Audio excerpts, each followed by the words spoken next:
Selamat datang kembali di YouTube channel Benny Krispiantoro.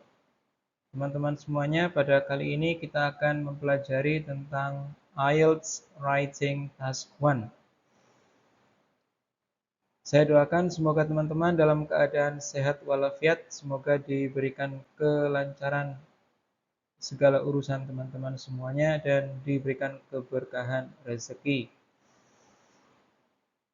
Ya, materi kali ini adalah mengenai rahasia sukses IELTS Writing Task 1. Episode yang ketiga di YouTube channel @benny_krispiantoro. Bagi teman-teman jangan lupa untuk klik like, subscribe, komen, dan share, please. Thank you buat teman-teman yang sudah melakukannya. Oke, jadi teman-teman, pertemuan kita pada kali ini adalah membahas tentang bagaimana kita memahami visual prompts atau clue yang berkaitan dengan visual, terutama dalam IELTS Writing Task 1. Kita lihat, ada beberapa kosakata yang bisa kita gunakan baik di IELTS Writing Task 1 maupun Task 2. Teman-teman bisa mengulangi setelah saya. Aggressive, authoritative, competitive, compliant, gentle, strong, vulnerable. Kita lihat ada kalimat many people believe that men and women are different in fundamental ways. Decide which words are commonly associated with men and which words with women. Jadi teman-teman semuanya belajar bahasa Inggris dimanapun teman-teman berada, kita meyakini bahwa pria dan wanita itu berbeda dalam berbagai macam hal. Nah, berikut ada list kata yang diasosiasikan dengan pria maupun dengan wanita. Yang pertama ada aggressive, authoritative, competitive, compliant, gentle, strong, vulnerable. Kita lihat teman-teman, yang man atau yang diasosiasikan dengan pria itu ada aggressive, authoritative, competitive, dan strong. Sementara untuk perempuan, women, itu ada compliant, gentle, vulnerable. A knowledge of abstract nouns is essential for academic writing. Complete sentences 1 through 6 with the noun form, singular or plural, of the adjectives in brackets. For example, blah blah blah is commonly considered a masculine trait. Kata sifatnya adalah aggressive. Teman-teman harus mengubahnya menjadi kata benda, baik kata benda tunggal maupun kata benda jamak. Maka jawabannya adalah aggression. Atau kalimat lengkapnya, aggression is commonly considered a masculine trait. Number 1, I believe that men and women have different. Adjektifnya strong. Number 2, is not an exclusively feminine characteristics. The adjective gentle. Number 3, many men have difficulty showing. Adjective vulnerable. Number 4, some people have difficulty working with female blah blah blah figures. Authoritative. Women are often praised for, whereas men are praised for leadership. Adjective compliant. There is some evidence that girls are better at cooperation while boys are happier when they are in blah blah blah with one another. Adjective competitive.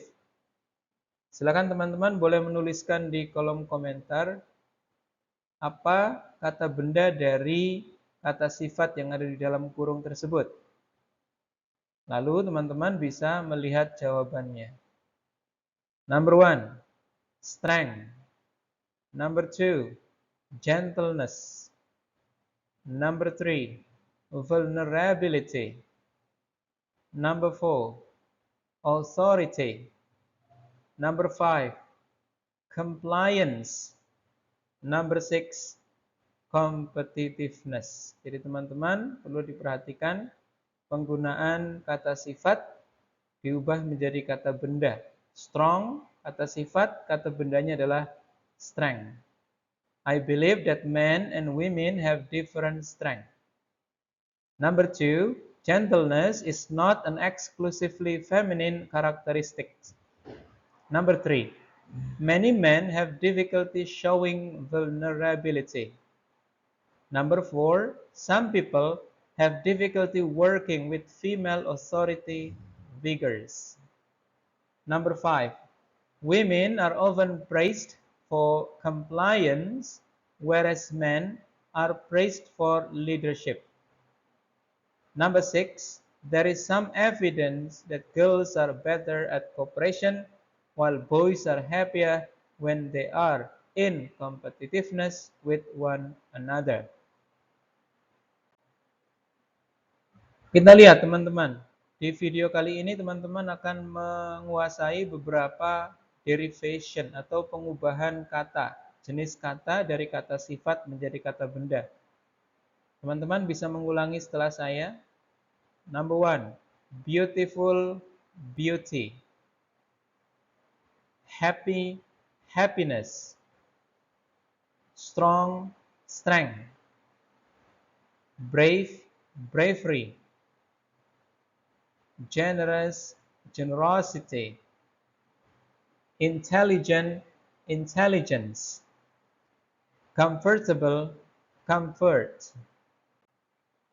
Responsible, responsibility. Successful, success.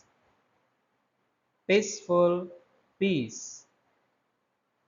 Patient, patience.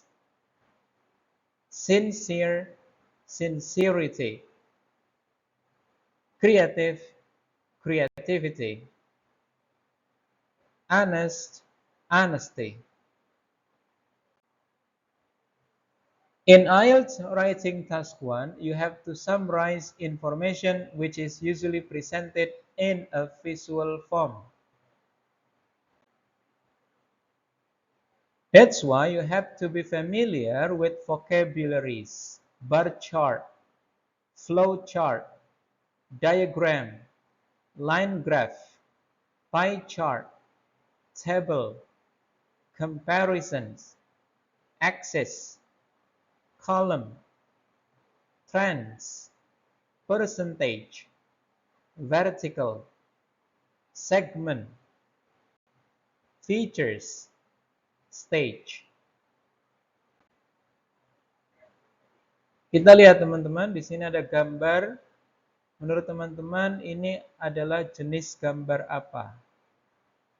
Ya, tepat sekali. Ini adalah align graph atau diagram atau grafik garis. Yang kedua, teman-teman silakan ditebak. Ini adalah jenis diagram apa? A bar graph atau diagram batang. Very good. How about number 3? What type of chart or diagram is it? Very good. This is a pie graph atau grafik lingkaran. How about number 4? Yes, exactly. So everyone has already known what the type it is. This is a table. Number 5. How about this one? Yes, this is a flow chart atau diagram alir. Number 6. How about this one? There is a sun. There is rain with the cloud. on it. This is a diagram. Very good. Now, please take a look at the line chart atau grafik garis ini, teman-teman. This type of figure can be used to show trends. The horizontal axis often indicates time, and the vertical axis often shows what changes over time. Jadi, di diagram garis ini, teman-teman, ada horizontal axis atau garis horizontal itu untuk mengindikasikan waktu, bisa tahun. Sementara untuk yang vertikal itu seringnya menunjukkan perubahan over time sepanjang waktu tersebut. Number 2, this is a bar chart. These figures are useful for illustrating comparisons between items or categories of items. This one compares men and women. Kalau di diagram atau grafik garis tadi, teman-teman menggambarkan trendsnya, naik turunnya, kecenderungan naik turunnya. Sementara untuk diagram batang ini berguna untuk menggambarkan perbandingan antara dua hal atau dua kategori. Dalam contoh ini kita lihat diagram ini membandingkan antara pria dan wanita. Number 3. You can use a figure like this to show how a whole is composed of parts. Here, each segment indicates a percentage of the whole. Jadi untuk diagram lingkaran seperti ini, or pie chart, kita bisa menggunakannya untuk menunjukkan how a whole is composed of parts. Bagaimana satu lingkaran ini tersusun dari beberapa bagian-bagian. Di sini teman-teman setiap segmen, setiap bagian mengindikasikan prosentase dari keseluruhan. Number 4, this is a table. You should present data like this if you need to give precise numbers. This example contains 4 rows and 5 columns. Number 5, this type of figure is useful for representing a process. Each box represents one stage in the process. Jadi jenis gambar ini berguna untuk merepresentasikan sebuah proses, sebuah alur. Setiap kotak mewakili satu tahapan dalam sebuah proses. Selanjutnya ada diagram. Figures like this are also used to represent a process. They can also illustrate the features of an object. Jadi selain mewakili sebuah proses, gambar seperti ini dapat juga digunakan untuk mengilustrasikan fitur-fitur dari sebuah objek atau benda. In IELTS Writing Task 1, you have to summarize information which is usually presented in the form of a table, a pie chart, a line graph, a bar chart, a diagram, or a flow diagram. Kita lihat, Writing Task 1. You should spend about 20 minutes on this task. The chart below shows the numbers of male and female research students studying 6 science-related subjects at a UK university in 2009. Summarize the information by selecting and reporting the main features and make comparisons where relevant. Kita lihat di dalam diagram batang ini, yang horizontal adalah mengenai mata kuliah, ada physics, ada astronomy, geology, biology, medicine, and veterinary medicine. Bisa mata kuliah, bisa study program ya. Tapi di sana disebutkan studying 6 science-related subjects. Mempelajari 6 mata pelajaran yang berkaitan dengan science. Sementara teman-teman di garis vertikal itu menunjukkan jumlah ya. mahasiswa, research students. Oh, ada yang 50, ada yang lebih dari 50. Number one, how long should you spend on this task? Berapa lama yang harus kalian, teman-teman semuanya, butuhkan dalam mengerjakan writing IELTS Task 1 ini? How many words do you need to write? Berapa banyak kata? Will you score higher marks if you include all the information in the chart? Apakah nilainya lebih tinggi daripada yang task 2 jika kita memasukkan semua informasi yang ada di dalam diagram? Yang keempat, are you expected to give your opinion about the information? Apakah boleh memberikan pendapat kita mengenai informasi yang ada di dalam diagram? Jawabannya adalah berapa lama yang dibutuhkan? 20 menit. Berapa banyak kata? Minimal 150 kata. Apakah akan dinilai lebih tinggi kalau kita memasukkan semua informasi? No. You should select and summarize the main features. Apakah diperbolehkan memberikan pendapat? Of course, no. Ya, untuk 150 kata, saran saya kalau mau menambahkan, ya nambahkan antara 10 kata ya. Jadi totalnya 160 kata, sehingga teman-teman bisa menyiapkan waktu tersisa 40 menit untuk mengerjakan task yang kedua. Di mana task yang kedua itu nilainya lebih tinggi daripada nilai di task 1. What information does the introduction contain? Jadi teman-teman, dalam paragraf introduction itu isinya apa saja? What is the main focus of the first body paragraph? What is the main focus of the second body paragraph? What is the purpose of the first sentence in each of the body paragraphs? What is the purpose of the second and the third sentences in each body paragraph? And what is the purpose of the conclusion? Jawabannya adalah introduction contains a statement about the type of information shown. Jadi di paragraf pembuka itu berisi pernyataan mengenai jenis informasi yang ditunjukkan.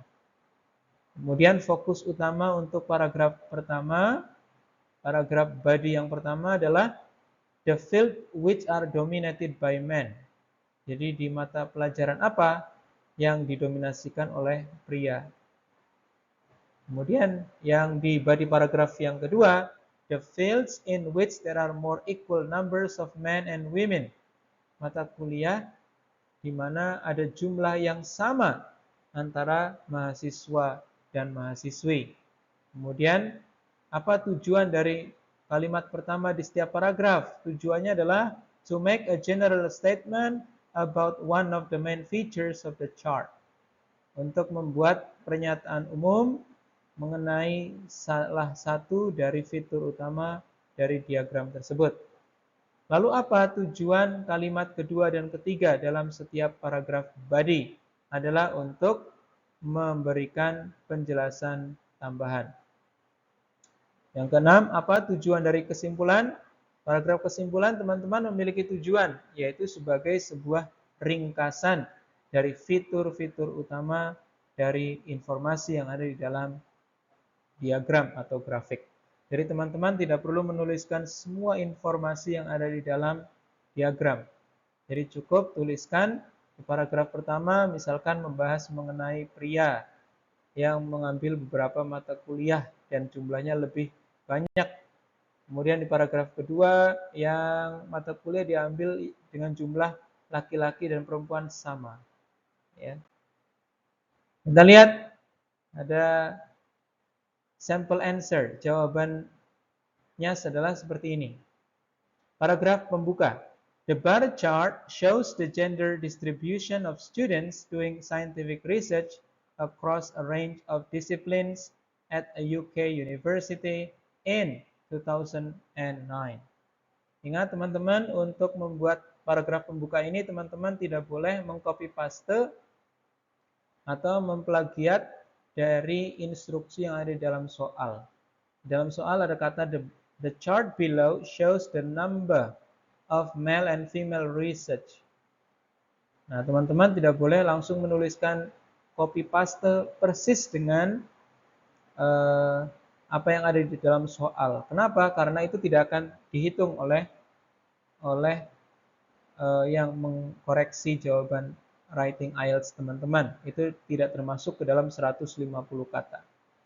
Jadi teman-teman perlu perhatikan, yang tadinya the chart below shows diganti dengan the bar chart shows the numbers of male and female research students, the gender distribution. Nah, gender distribution kan male and female. Of students doing scientific research across a range of disciplines. A range of discipline itu sama aja dengan 6 science related subjects at a UK university in 2009.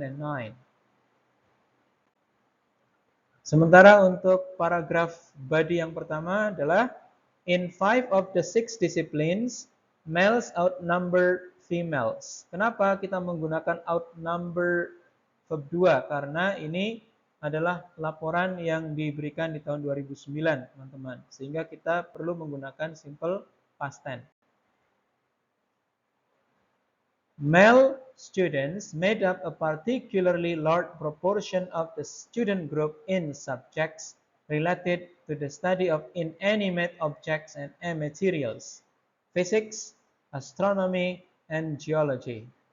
The gender gap was particularly large in the field of physics, where there were 5 times as many male students as female students.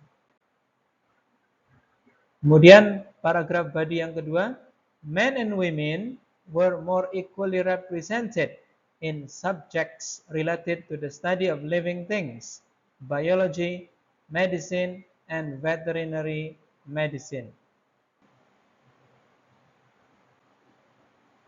In biology, there were nearly as many women, approximately 200, as men, approximately 240. This was also true of medicine. Veterinary medicine was the only discipline in which women outnumber men, roughly 110 women versus 90 men. Jadi teman-teman perlu diperhatikan di paragraf body yang kedua ini disebutkan bahwa antara mahasiswa dan mahasiswi itu memiliki jumlah yang sama terhadap mata kuliah seperti biologi, kedokteran, dan pengobatan hewan.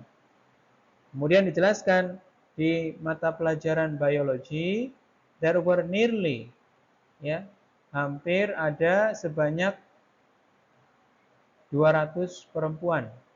Sementara laki-laki 240. Jadi teman-teman membandingkan di sana. Ya. Begitu juga dengan mata kuliah medicine, kedokteran.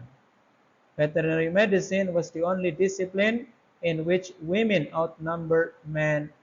Ya, jadi pengobatan hewan atau kedokteran hewan ya adalah satu-satunya bidang ilmu di mana perempuan outnumbered, melebihi jumlah laki-laki. Laki-laki 110, laki-lakinya 90, perempuannya 110.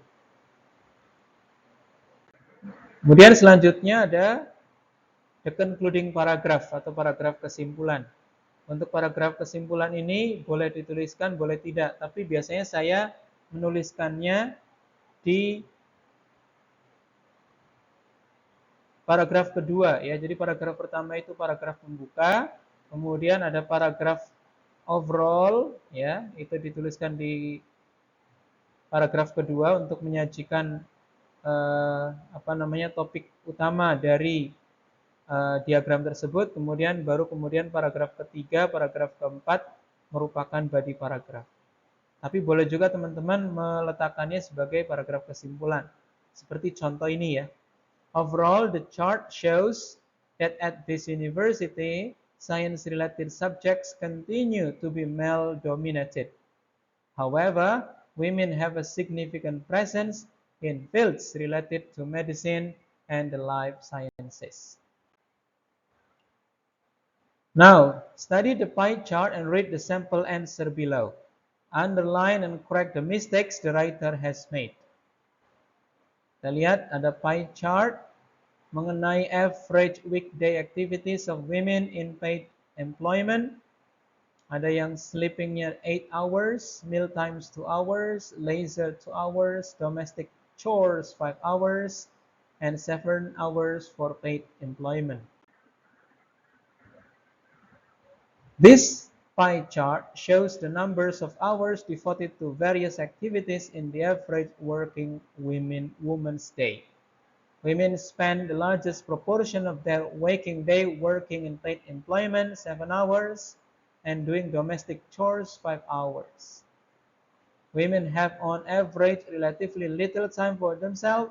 Only 2% of their day is devoted to leisure activities and the 2% to meal times. Overall, the chart shows that working women are busy every day of the week. Menurut teman-teman, di mana kata yang salah? Jawabannya adalah ada dua. Yang pertama, persen, 2%. Harusnya diganti dengan 2 hours. Only 2 hours of their day. Kemudian yang kedua, every day of the week. Are busy every day of the week, kita bisa ganti dengan every weekday. For example, Monday through Friday.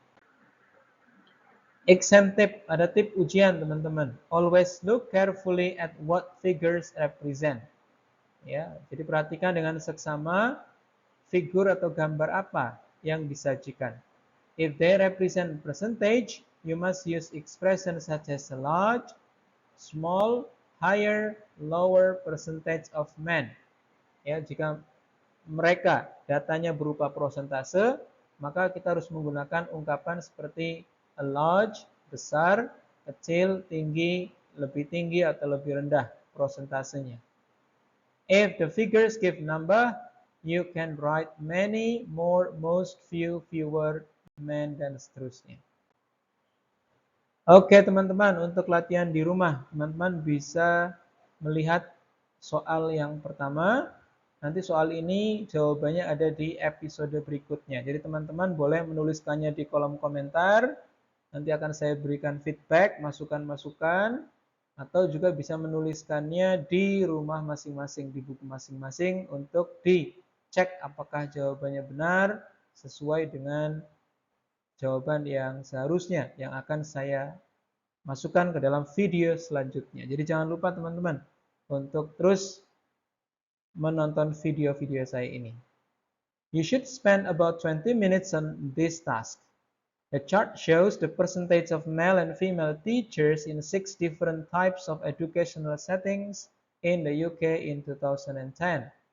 Summarize the information by selecting and reporting the main features and make comparison where relevant. Ini dia diagram batangnya antara men and women di nursery or preschool, ya, bisa KB kelompok bermain, bisa juga di TK taman kanak-kanak, kemudian primary school SD, kemudian ada secondary school SMP SMA, college, ya, di perguruan tinggi, private training institute, dan university. Ya, biasanya college itu untuk yang pangkat diploma, ya. Kemudian yang S1 biasanya di university. Meskipun di university juga ada D3 ya. Oke, thank you very much teman-teman for watching. Jangan lupa untuk like, subscribe, comment, and share please.